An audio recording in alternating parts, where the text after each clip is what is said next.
People didn't want to believe that they could be healthy in the morning and dead by nightfall. They didn't want to believe that. But here to describe what she's seeing on the front lines in South Dakota is Jody Doring. She's a registered nurse who has called the coronavirus crisis in her state, quote, a horror movie that never ends. Nurse Doring, thank you so much for being here. When I read some of your tweets, my jaw dropped. You said that even now that the hospital is being overrun with COVID patients. They come in, they're horribly ill, they're gasping for breath, and yet they don't believe they have COVID?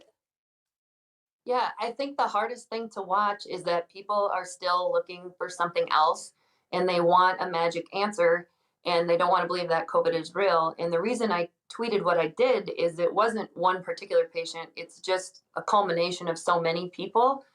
And their last dying words are, this can't be happening, it's not real. And when they should be spending time FaceTiming their families, they're filled with anger and hatred, and it just made me really sad the other night. And I just can't believe that those are going to be their last thoughts and words. Hey everybody, this is not the best photo of me and my kids, and actually one of them right there is missing too. But I have an emergency like 911. If you all could say prayers. The little girl, this is from years ago, the one right there, is my daughter, Violet, and she's pregnant. She's 33 weeks, and I just got an emergency call. She's being admitted to the hospital. She did test positive.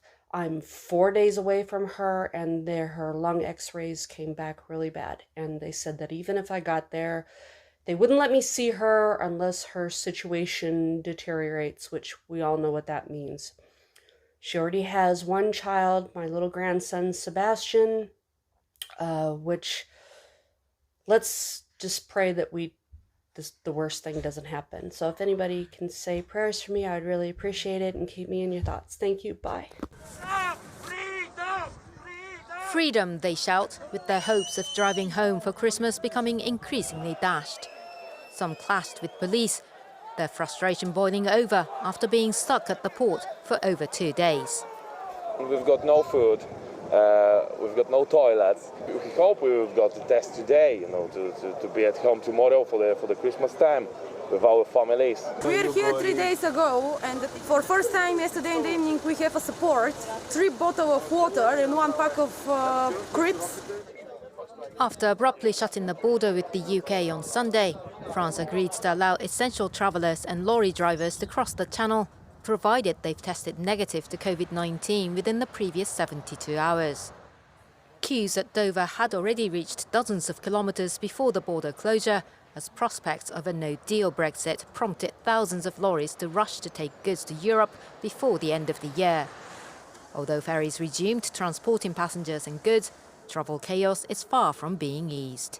Some cars blocked the entrance to the port because some people do not have a negative test result, but they do not want to make space. There's no places to do drive-through test. There's no one helping. One piece of good news, French authorities are accepting lateral flow tests, which are faster and easier than the PCR. The deal made by France and Britain could last until the 6th of January, depending on the spread of the virus. Other European nations, such as Germany, have decided to maintain their travel ban. LA County Sheriff's Department, or rather a patient who was being treated at Antelope Valley Hospital, is accused this morning of killing another patient. It happened last Thursday morning. The LA County Sheriff's Department says the victim was at the hospital getting treated for COVID-19. He was sharing a room with another man. Investigators say that man got upset with the victim when the victim started to pray and then hit the man with an oxygen tank. The 82-year-old man died of his injuries the next day, and the suspect, 37-year-old Jesse Martinez, was arrested and charged with murder, a hate crime enhancement, and elder abuse. His bail is set at $1 million. Hello, everyone, and Merry Christmas. This time of year is supposed to be full of joy, light, and family traditions. But this Christmas is different. Families aren't getting together for big dinners, and friends aren't stopping by for cookies and eggnog. This isn't the holiday season we wanted, I know. But here's the thing.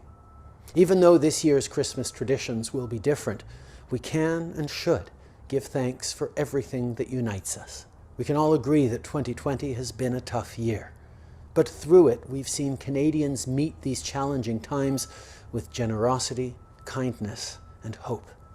We've seen neighbors helping neighbors, kids giving up play dates and birthday parties, businesses retooling to help in the fight against COVID-19, and we've seen our frontline workers put themselves at risk to keep us safe and our families fed. This year, everyone has done their part, because that's who we are. As Canadians, we show up for each other. And that's what Christmas and Canada is all about. My friends, this crisis will end. And as a country, we will come out of it stronger and more united. So today and into the new year, let's continue to stand together. Let's support folks in need in our communities, and let's reach out to our friends and neighbors who may be having a tough time. From our family to yours, Hadrian, Ella Grace, Xavier, Sophie, and I wish you joy, health, and love this holiday season and beyond. Merry Christmas, Canada.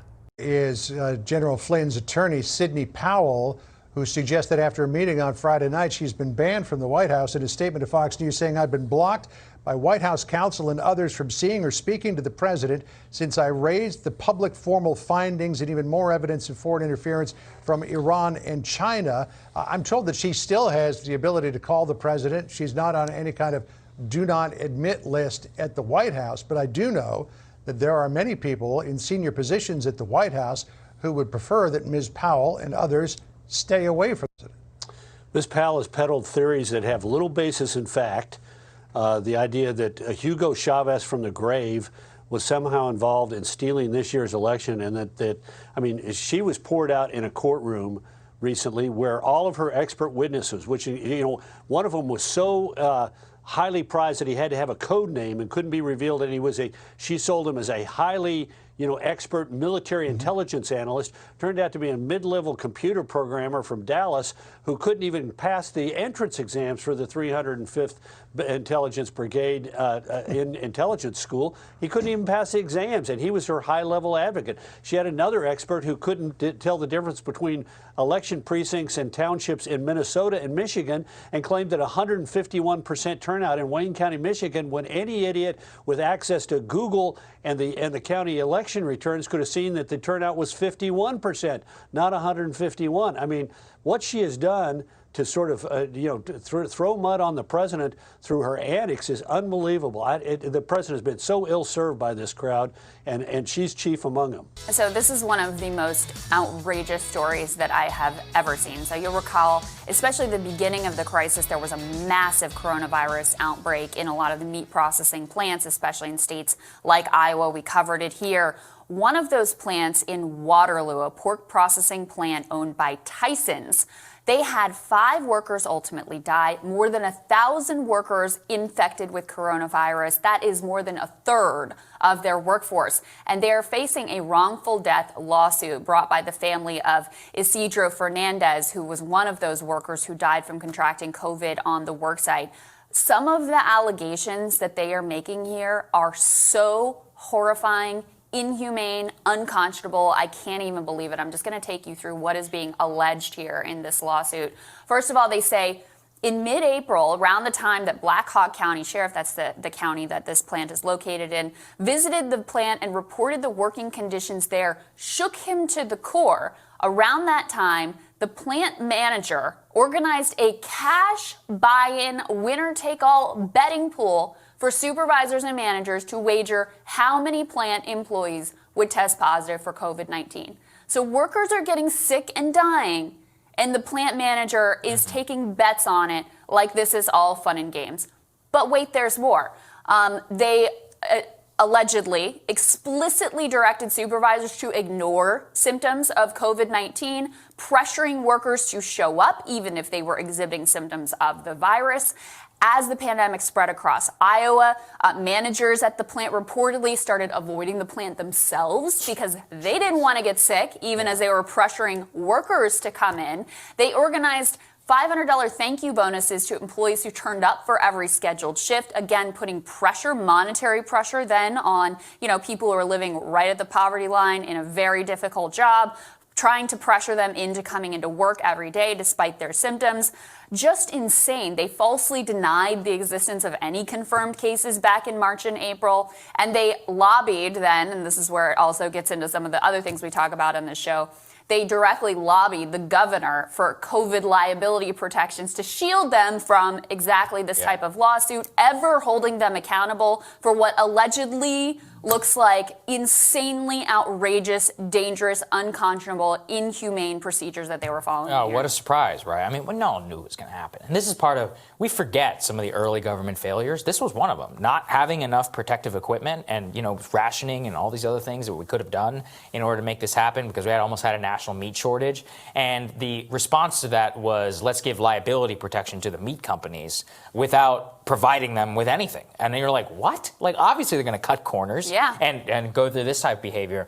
Yeah, betting on how many of your workers are going to get sick is like a special, circle of hell type.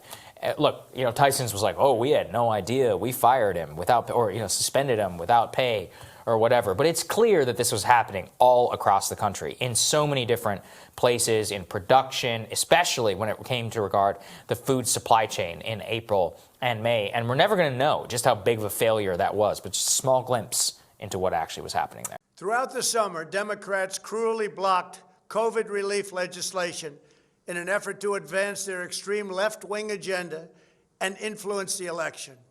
Then, a few months ago, Congress started negotiations on a new package to get urgently needed help to the American people. It's taken forever.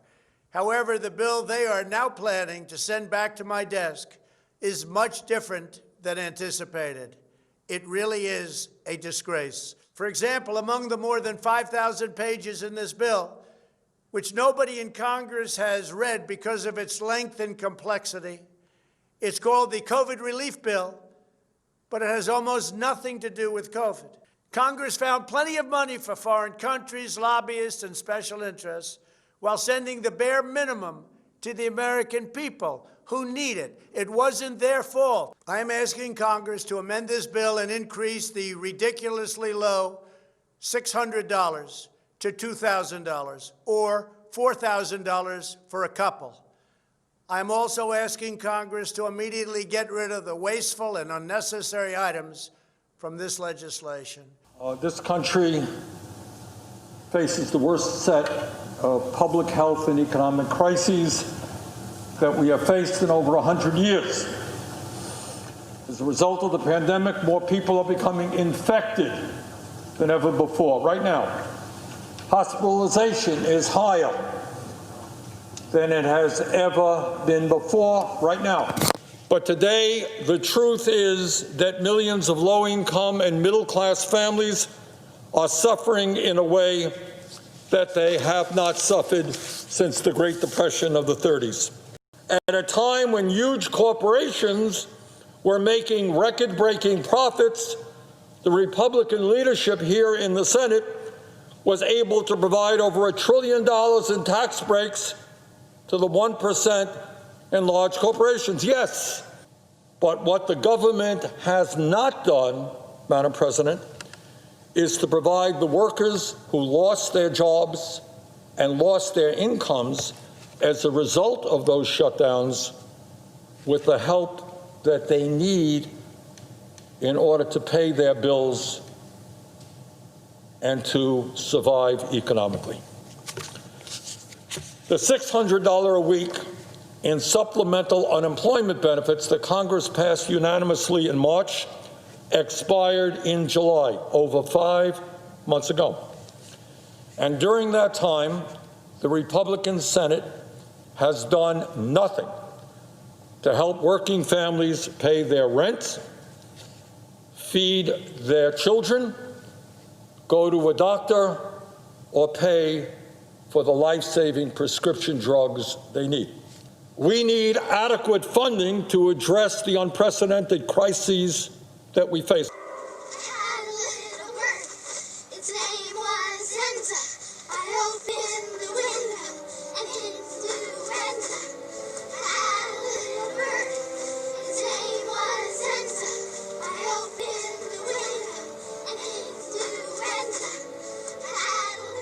This was a brand new Terry production 2020.